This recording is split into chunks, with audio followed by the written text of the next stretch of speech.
मैं आनंद आप लोगों का स्वागत करता हूं अपने YouTube चैनल पे। और आज हम लेकर के आए हैं SSC CGL जो टायर 1 होने वाले हैं और रेलवे CBT 2 जो होने वाले हैं उसके रिगार्डिंग में कुछ क्वेश्चन वीडियो में अपलोड नहीं कर पाता, बना नहीं पाता, समय की स्कार्सिटी है, समय हमारे पास बहुत कम रहते हैं तो जब ज़्यादा वीडियो को हम शूट ही नहीं कर पाते तो समय ही नहीं मिल पाता। जैसे जैसे समय मिलता है, जैसे आज छुट्टी थी तो वीडियो शूट करने के लिए आ गए, बहुत सारी परेशानियां हैं। चलिए बिना विलंब के क्वेश्चंस को हम देखते हैं। देखिए क्वेश्चंस है, देखिए 6 से है, 5 से हम पहले वीडियो में डिस्कस हम कर चुके थे तो 6 से हम स्टार्ट करते हैं।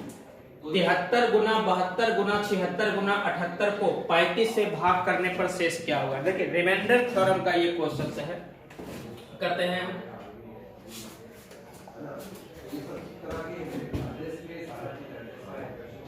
रिमाइंडर थ्योरम का क्वेश्चन है कि इस चीज को 35 से भाग करेंगे तो क्या शेष बचेगा। देखिए क्वेश्चन है 73 गुना 72 गुना 76 गुना 78, इसको 35 से भाग करने पर क्या शेष आएगा। हम करते क्या है, इसको अलग अलग 35 से भाग कर सकते हैं। अगर हम इसको 35 से भाग करेंगे तो 35 दुना 70 रिमाइंडर बच जाएगा आपका 3। इसको भाग करेंगे 70 रिमाइंडर बच जाएगा आपका 2। 76 70 रिमाइंडर बच जाएगा आपका 6। यहाँ बच जाएगा आपका रिमाइंडर 8 बच जाएगा।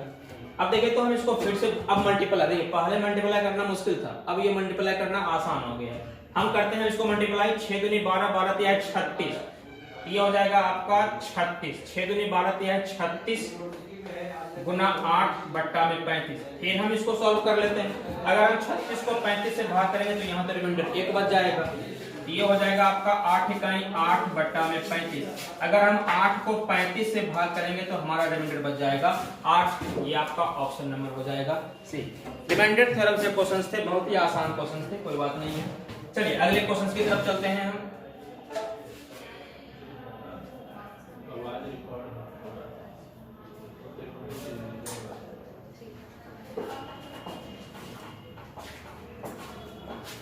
चलिए क्वेश्चन है 4 संख्या 1 3 4 7 में हो और संख्या का योग 105 हो तो बड़ी संख्या होगी। कितना आसान क्वेश्चन आप डाल देते हैं, इतना आसान क्वेश्चन पूछता है, ये तो सारे स्टूडेंट कर लेंगे। इतना आसान क्वेश्चन ना डालना, तो क्वेश्चन का लेवल रखना। अब इतना आसान क्वेश्चन बनाने में बहुत खराब लगता है।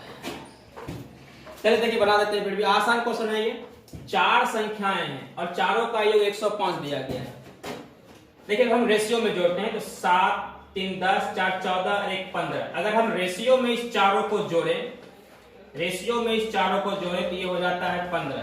तो 15 का वैल्यू 105 दे दिया गया है, तो 1 का वैल्यू निकालेंगे तो ये 7 निकल जाएगा। तो करा सबसे बड़ी संख्या क्या होगी, बड़ी संख्या आपका 7 है, रेशियो में 7 है, तो 7 का वैल्यू निकालेंगे तो ये निकल जाएगा 49। 7 का वैल्यू निकालेंगे ये हो जाएगा 49।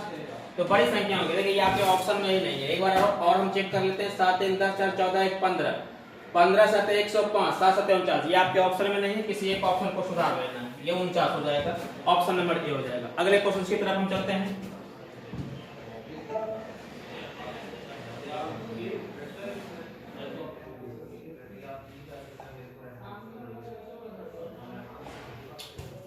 कर रहा है ए ने 54,000 रुपये की पूंजी के साथ एक व्यवसाय शुरू किया और उसमें बी तथा सी क्रमशः 4 और 6 माह के बाद शामिल हुआ। वर्ष के अंत में लाभ को 1 4 5 के अनुपात में बांटा गया हो तो बी और सी के पूंजी के बीच का अंतर क्या है। देखिए क्वेश्चन आप लोगों को क्लियर नहीं पता चलता होगा, खुद ही करना पड़ता है। तो अभी स्टार्टिंग है, खुद ही कर रहे हैं ये सब बनाना, तो समय भी नहीं रहता, तो जैसे हो रहा है वैसे कर रहे हैं। करा ए ने 54,000 रुपया की, देखिए ये पार्टनरशिप का क्वेश्चन है।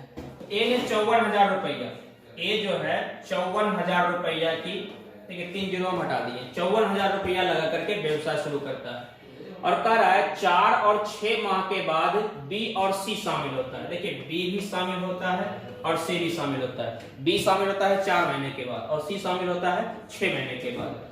और कह रहा है और वर्ष के अंत में, मतलब व्यापार चलता है आपका 1 साल तक, लाभ का जो अनुपात होता है 1 4 5 होता है। तो कह रहा है बी और सी की पूंजी क्या होगी ये बताना है। तो देखिए बी का पूंजी आपको पता नहीं है, मान लेते हैं बी का पूंजी x और सी का पूंजी y हो जाता है। देखिए एक चीज होता है, रूल कहता है अगर आप पूंजी को समय से गुना कर देते हैं ना तो आपको प्रॉफिट का रेशियो पता चल जाता है। पूंजी को आप समय से गुना कर दीजिए, आपको प्रॉफिट का रेशियो मिल जाएगा। अब जैसे ए तो शुरू से रहा है, इसका पूंजी व्यापार में 12 महीने तक रहेगा, इसके पूंजी में हम 12 से गुना कर देते हैं। अब बी 4 महीने के बाद आया था, बी जो था वो 4 महीने के बाद आया था और व्यापार चला है 1 साल तक। इसका मतलब हुआ ये कि 8 महीना तक ये बिजनेस किया है। बी की पूंजी में हम 8 से गुना कर देते हैं। सी का पूंजी निकालना है तो सी का समय निकालना है तो 6 महीना के बाद आया है, व्यापार चला है 12 महीना तक, मतलब 1 साल तक, 1 साल बराबर 12 महीना, तो इसका मतलब ये हुआ 6 महीना बाद आया है तो 6 महीना तक व्यापार में रहा है, इसको हम 6 से गुना कर देते हैं। अब ये बन गया आपका लाभ का रेशियो। लेकिन लाभ का रेशियो दिया गया है, लाभ का रेशियो दिया गया है 1, 4 और 5, 1, 4 और 5 दिया गया है। तो हमसे पूछ क्या रहा है बी और सी कि पूंजी के बीच का अंतर क्या है। पूंजी के बीच का अंतर, चलिए बी और सी, यहां से ए और बी से हम इस दोनों का कंपेयर करके हम बी का पूंजी निकाल लेते हैं। ये हो गया आपका 54 गुना 12 बट्टा में x गुना में 8, तो इसका रेशियो हो गया 1 बट्टा में 4। ये हो गया 4 दूनी 8, 4 तिहाई 12, यहां से x निकल गया 4 तिहाई 12, 5 तिहाई 15 और 1 16। हमने 3 जीरो पहले से हटाया था, ये 3 जीरो हम बाद में चिपका दिए।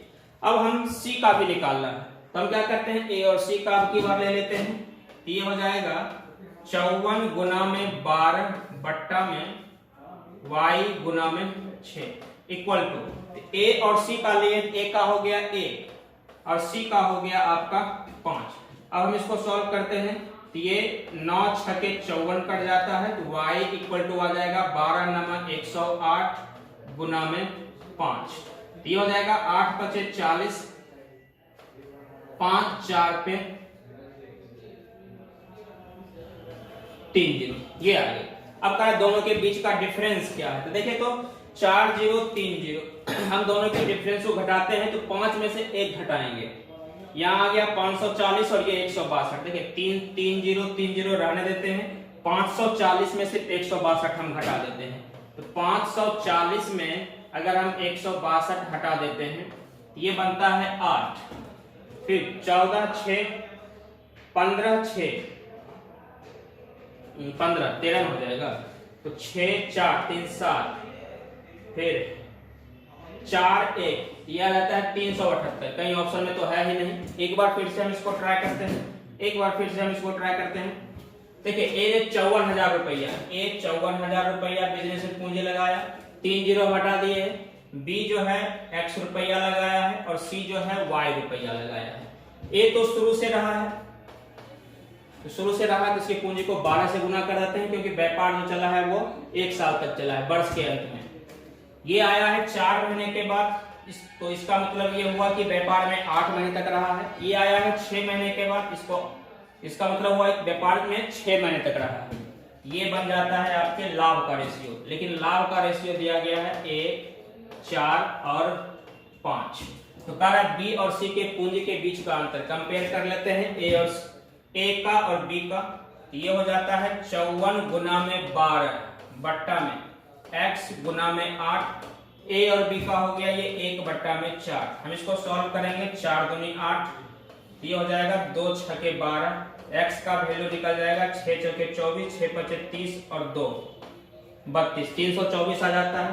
अब हम ए और सी का कंपेयर कर लेते हैं, 54 गुना में 12 बट्टा में y गुना में 6, तो ए और सी ये 1 बट्टा में 5 हो जाता है, ये 9 बार में कट जाएगा, तो 12 नामा 108, तो y इक्वल टू हो गया 108 गुना में 5, ये हो जाएगा आपका 540।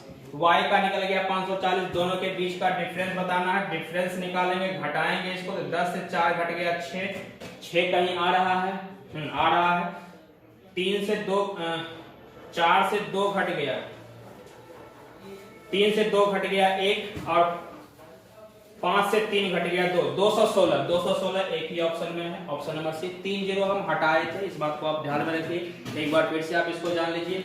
ए का पूंजी था वो 54,000 रुपया था, ये 1 साल तक रहा व्यापार में, इसके पूंजी में हम 12 से गुना कर दिए। बी का पूंजी x रुपया है और ये 4 महीने के बाद आया है, इसका मतलब वो ये हुआ कि पूंजी 8 महीने तक लगा करके रखा, इसके पूंजी को हम 8 से गुना कर दिए। और ये 6 महीना के बाद आया, इसके पूंजी को हम 6 से गुना कर दिए। ये लाभ का रेशियो हो गया। कंपेयर कर लिए हम ए और बी का कंपेयर करके बी का पूंजी निकाल लिए, ए और सी का कंपेयर करके सी का पूंजी निकाल लिए। तो ए का पूंजी निकल गया 3 2 4, 3 जीरो और भी है जिसकी कोई आवश्यकता है नहीं यहाँ पे। y का वैल्यू निकल गया 5 4 0, दोनों का अंतर पूछ रहा, अंतर हो गया 216। अगले क्वेश्चन की तरफ हम चलते हैं।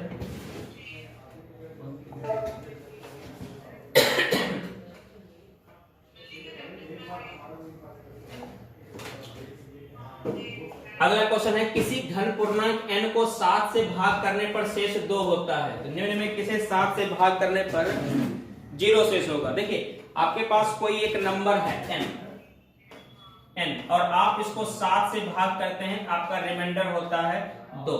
ये 4 ऑप्शन दिया गया है, 4 ऑप्शन में किसको आप 7 से भाग करिएगा तो पूरा पूरा भाग लग जाएगा। देखिए बनाने का तो बहुत तरीका है, आप कोई एक नंबर को रख लीजिए, दुनिया का जो नंबर आपको रखने का मन करता हो छोटा से छोटा रखने का प्रयत्न करिए कि क्या रखेंगे ताकि 7 से भाग करेंगे तो रिमाइंडर 2 आ जाएगा। तो आपके मन में तुरंत आएगा अरे इसको 9 रख लेते हैं, 9 को 7 से भाग करेंगे रिमाइंडर 2 हो जाएगा। तो n का वैल्यू हो गया 9। अब यहाँ पे रख करके पहला ऑप्शन में n का वैल्यू दिया गया है, पहला में दिया गया n + 5, ये तो हो गया 9 + 5, 9 और 5 14, 14 को 7 से भाग करेंगे तो रिमाइंडर क्या बच जाता है 0 बच जाता है, ये आपका रिमाइंडर हो गया। 0 होता है तो ऑप्शन नंबर ए से ही हो गया। तो आसान क्वेश्चन था, कोई बड़ी बात नहीं थी ये क्वेश्चन को करना। चलिए अगले क्वेश्चन की तरफ चलते हैं।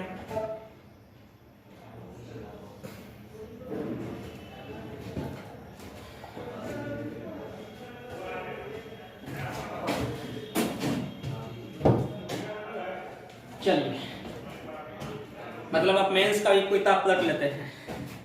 हाँ ये एसएससी के मेंस का पूछा गया है, 2018 का पूछा गया है, ये आपको कहाँ से मिल गया। चलिए देखते हैं, पता नहीं कहाँ से ला देते हैं आप लोग। ये क्वेश्चन है, देखिए इसको सॉल्व करते हैं हम। देखिए इसको आसानी से हम बाई ऑप्शन कर लेते हैं, बाई ऑप्शन आसानी से कर लेंगे। अब देखिए यहाँ पे ऑप्शन नंबर ए होना चाहिए, ए होता है। देखिए अगर ये बेसिकली हम देखें इसका रूट बताना है, रूट बताना है तो ये जो है basically a² + b² + c² + 2ab + 2bc + 2ca पे है, ऐसा ही लग रहा है। ये बस इसी फार्मूला पे आधारित है, तो मतलब a + b + c के होल स्क्वायर को लाना है। अब ये चीज कैसे आएगा, देखिए ऑप्शन से कर लेते हैं। देखिए यहाँ पे +√6, अगर हम √2 और √3 को गुना करेंगे ना, इस √2 और √3 को गुना करेंगे तो ये आ जाएगा -√6 आ जाएगा, जबकि आना क्या चाहिए +√6 आना चाहिए। ये ऑप्शन तो वैसे छटा जाता है। देखिए इस दोनों को भी गुना करेंगे तो माइनस में आ जाएगा, ये भी छटा जाता है। इस दोनों गुना करिए तो -√6 होगा, इसको भी गुना करिए -√6 होगा, छटा गया। ऑप्शन नंबर डी यहाँ बंद करके आंसर करिए, ठीक होगा। आसान क्वेश्चन था, फंसा ना सकते हैं आप हमको ऐसे ऐसे क्वेश्चन ला करके। चलिए अगला क्वेश्चन।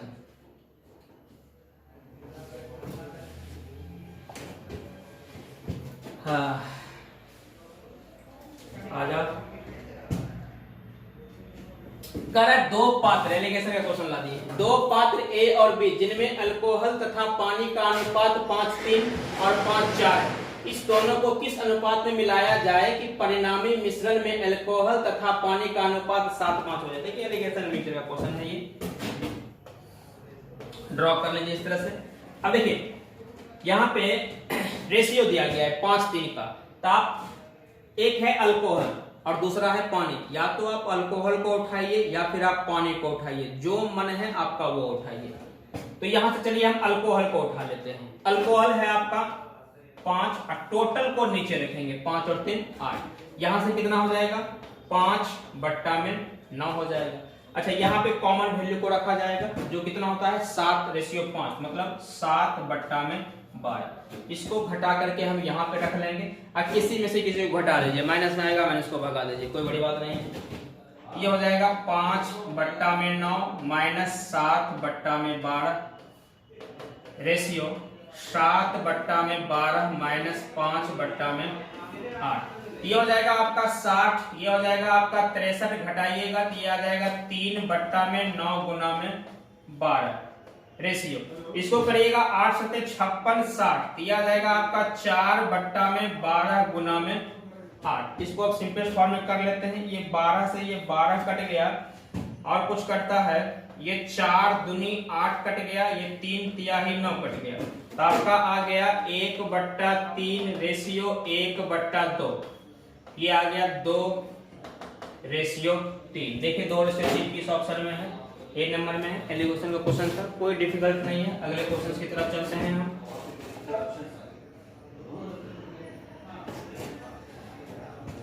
चलिए पेपर 2 यहां से स्टार्ट हो गया। चलिए कर देते हैं पेपर 2 स्टार्ट। कर रहा है त्रिभुज एबीसी में एंगल ए का समद्विभाजक डी पर भुजा बीसी को प्रतिच्छेद करता है। यदि एंगल बी देखिए यहाँ पे कुछ छुटा हुआ है, यहाँ पे कुछ छुटा हुआ है, ठीक है। तो यहाँ पे कुछ होना चाहिए, ए बी होना चाहिए हमारे अनुसार, ए बी होना चाहिए। ए बी करके हम कर देते हैं। यहाँ पे हम ए बी बना देते हैं इसको। A B 12 centimetre, A C 15 centimetre और बी सी 18 सेंटीमीटर है, तो बी डी की लंबाई क्या होगी। चलिए यही बना देते हैं। क्या हम घसकाएंगे ऊपर नीचे। देखिए ये एक ट्रायंगल है,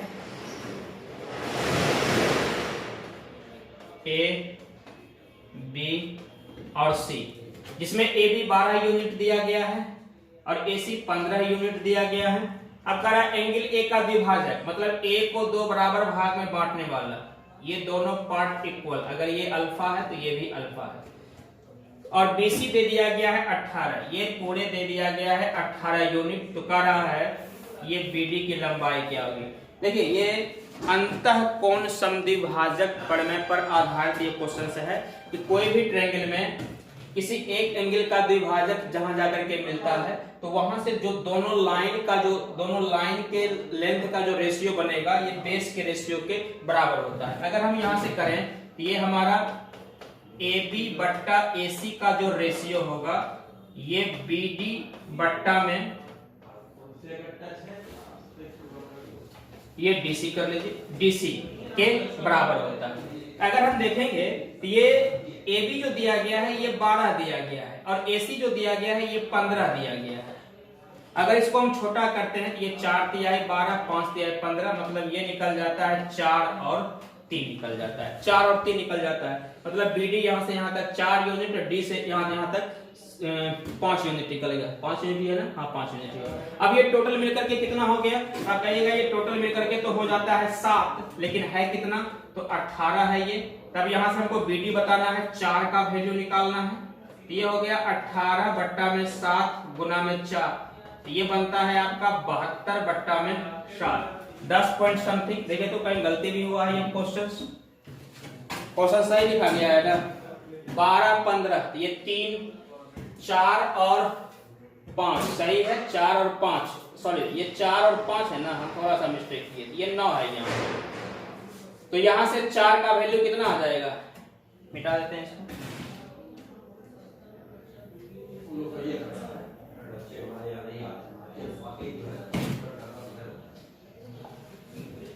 कहाँ गायब हो गई है।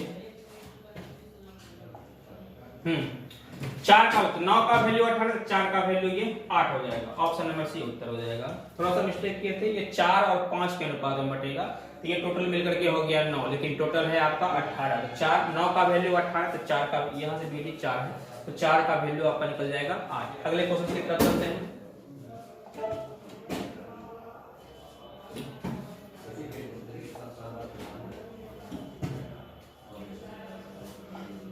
करा ए और बी की मासिक आय का अनुपात 3:5 है और उनकी बचत का अनुपात है, यहाँ पे अनुपात 2:3 है। यदि बी की आय ए की बचत का, यहाँ पे ए होना चाहिए, ए की बचत का 3 गुना के बराबर है, तो ए और बी की व्यय का अनुपात होगा, यहाँ पे ए होना चाहिए, यहाँ पे बी होना चाहिए, कि व्यय का अनुपात होगा। आइए देखिए करते हैं हम, क्वेश्चन में गलती होगा तो इंप्रूव किया जाएगा बाद में। ए और बी, देखिए ए और बी के इनकम का रेशियो दिया गया है 3 और 5, ये ए और ये बी। अब क्या कर रहा है, उनकी बचत का अनुपात 2:3, ये इनकम का रेशियो है, ये इनकम का रेशियो, और इसका सेविंग जो दिया गया है, ये सेविंग दिया गया है 2:3 दिया गया है। अब क्या कर रहा है, ए यदि बी की आय, देखिए बी की आय यहाँ पे 5 है और ए की बचत का 3 गुना है। देखिए क्वेश्चन में कहा है इसका जो आय होगा ए के बचत का ये 3 गुना होगा, मतलब यहाँ 2 है तो यहाँ 8 होना चाहिए। सबसे पहला काम तो ये करना पड़ेगा कि इस दोनों को बैलेंस करना पड़ेगा। इस 2 को यहाँ से गुना करते हैं, इस 5 को यहाँ से गुना करते हैं, बैलेंस हो जाएगा ये। हम इसको यहाँ पे 2 से गुना कर देते हैं, इसको यहाँ पे 5 से गुना कर देते हैं। तब देखिए ये 10 हो गया और ये भी 10 हो जाएगा, तो ये तो बैलेंस हो गया। लेकिन हमको 3 गुना करना है, किसको 3 गुना करना है, बी की आय को 3 गुना करना है।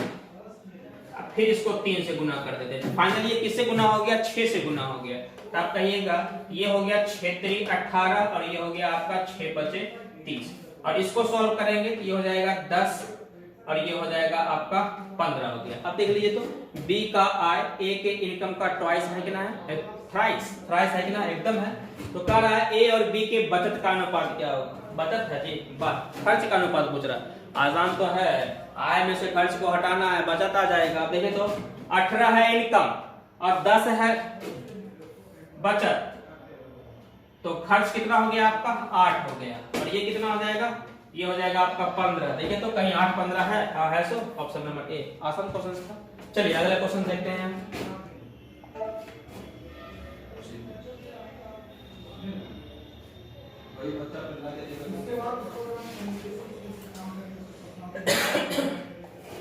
तो ये कह रहा है जब 10 62 11 34 तथा 11 82 को बड़ी से बड़ी संख्या x से भाग दिया जाता है तो प्रत्येक मामले में शेष y प्राप्त होता है, तो x माइनस y का मान क्या होगा। देखिए ये बड़ी से बड़ी संख्या, देखिए बड़ी से बड़ी संख्या जनरली 90% केस में HCF होता है, तो हमको इसका HCF पता करना है। लेकिन ऐसा कुछ नहीं, इतना बड़ा नंबर दिया गया और यहाँ पर कह रहा है सब में y, यानी इसको हम इस तरह से भी कह सकते हैं कि इस तीनों को अगर हम x से भाग करेंगे तो इक्वल शेष बचता है, मतलब जो शेष यहाँ पे वही शेष यहाँ पे वही शेष यहाँ पे। तीनों को तो पहले हम छोटा कर लेते हैं, तो इसके लिए हम इस दोनों को घटाएंगे, ये हो जाएगा 4 से 2 घट करके 2 हो जाएगा 13 से 6 घट करके 6 4 3 7 हो जाएगा, ये 72 हो गया। इस दोनों को घटा लेते हैं, ये हो जाएगा 12 से 4 घट गया 8 हो जाएगा, 7 से 3 घट गया ये 4 हो जाएगा, ये 48 हो गया। अब हम क्या करते हैं, इस दोनों को घटा लेते हैं, तो 10 62 और 11 82 को घटाएंगे तो ये बन जाएगा 0 और ये 8 6 2 बन जाएगा, ये बन जाएगा 120। देखिए तुम्हारा घटाया हुआ सही है ना, जैसे 12 आंसर है। आपका 3 नंबर बन गया 72 48 और 120। अगर हम इसका हम HCF पता करते हैं, इसका HCF पता करेंगे, इसका HCF, तो HCF मतलब क्या होता है, हाईएस्ट जो सबसे बड़ा होगा, तो सबसे बड़ा हमको देखने में क्या लग रहा है 24 हो जाएगा।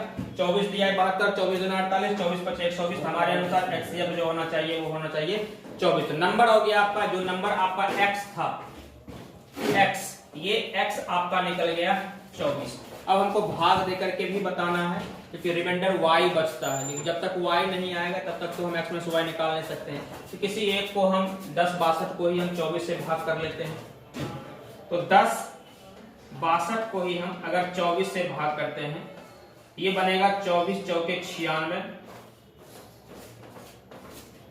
तो फिर 24 चौके 96, 4 2 6, रिमाइंडर बच गया 6। यही हो जाएगा आपके y का वैल्यू। तो आपका x निकल गया है 24 और y निकल गया है 6, ये हो जाएगा 18 6 24। ऑप्शन नंबर सी आपका करेक्ट उत्तर हो जाएगा। तो हमने क्या किया कि कोई 3 नंबर दिया गया है, किसी x से भाग किया जाता है तो इक्वल रिमाइंडर बचता है। तो पहले इस तीनों को एक दूसरे से घटा करके हम छोटा कर लेते हैं, घटा करके छोटा किए, 72 48 और 120 आ गया। 72 48 और 120 का हम HCF पता कर लिए, 24 आ गया। दैट मीन्स जो नंबर हमारा x था वो निकल गया 24। लेकिन क्या है, रिमाइंडर जो बचेगा ना वो भी पता करने के लिए, तो किसी एक नंबर में हम 24 से भाग कर देते हैं। 24 से भाग किए तो हमारा रिमाइंडर हो गया यहाँ पे 6, y का वैल्यू निकल गया 6, दोनों घटा लिए, उत्तर निकल गया। चलिए अगले क्वेश्चन की तरफ आते हैं।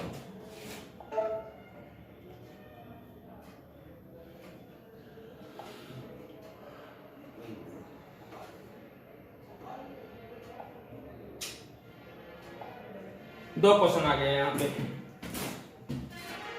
कर है समांतर चतुर्भुज की दो भुजाओं की लंबाई 3 सेंटीमीटर और 10 सेंटीमीटर, तो समांतर चतुर्भुज के विकर्णों के वर्गों का योगफल क्या होगा। देखिए आपके पास कोई एक पैरेललोग्राम है, कोई एक पैरेललोग्राम है। चलिए हम यहीं पे फिगर पे ही पैरेललोग्राम बना लेते हैं। पैरेललोग्राम है और इसकी भुजाओं की लंबाई ये दिया गया है आपका 10 और ये दिया गया है आपका 3। तो कह रहा है विकर्णों के वर्गों का योगफल क्या होगा। जैसे ये दो विकर्ण हो गए, दोनों विकर्ण के वर्गों का योगफल क्या होगा ये आपको पता करना है। आइए विकर्णों के वर्गों का योगफल हम आपको बता देते हैं। देखिए ये बेसिक क्राइटेरिया, बेसिक थ्योरम है पैरेललोग्राम का कि जो वर्गों का योगफल, वर्गों के स्क्वायर का जो योगफल होता है, दैट मींस अगर हम इसका नाम रख लें A, B, C और D, तो हम क्या कह सकते हैं, ये जो AB का स्क्वायर होगा प्लस BC का स्क्वायर जो होगा ये इक्वल होगा, इसका जो ट्वाइस होगा ये इक्वल होगा डायगोनल D1 के स्क्वायर प्लस D2 के स्क्वायर। क्वेश्चन सही लिखे हैं ना, ये 10 3 ही है ना, अच्छा कुछ भी तरह से बनना तो चाहिए ही। तो ये AB 10 का स्क्वायर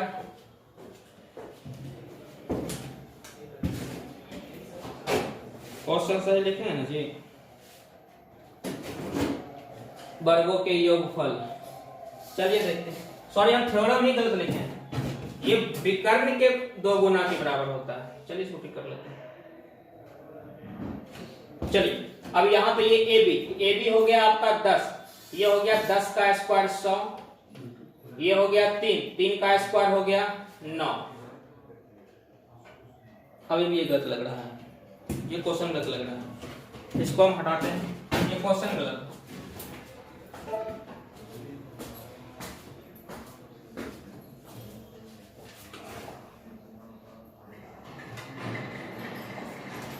देखिए क्वेश्चन है, यदि 1 दर्जन दर्पणों से भरा हुआ एक गत्ता गिर जाता है तो इनमें से कौन टूटे हुए दर्पण और ना टूटे हुए दर्पणों की संख्या का अनुपात क्या होगा।